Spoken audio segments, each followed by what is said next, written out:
बातमी सांगलीच्या राजकारणातून। सांगली महानगरपालिका निवडणुकीत मिरज इथं पैसे वाटप सुरू असल्याच्या कारणातून दोन्ही राष्ट्रवादीच्या कार्यकर्त्यांमध्ये तुफान राडा झालाय।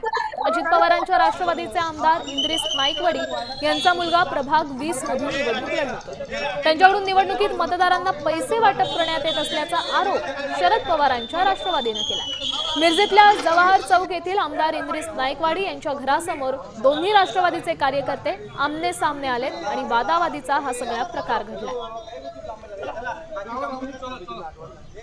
प्रभाग क्रमांक 20 मधील आमदार इद्रिस नाईकवाडी यांचा मुलगा अत्तर नाईकवाडी याच्या पायाखालची वाळू सरकल्यानं खाज्या वसाहत येथील नागरिकांना घराजवळ बोलवून पैसे वाटण्याचा काल रात्रीपासून या ठिकाणी उद्योग सुरू केलेला आहे। आम्ही त्या ठिकाणी काय चाललंय पाहायला गेलेलो असताना 10 मिनिट सगळे गप बसले आणि काही वेळाने तिथले कार्यकर्ते आमच्या अंगावर येऊ चालले।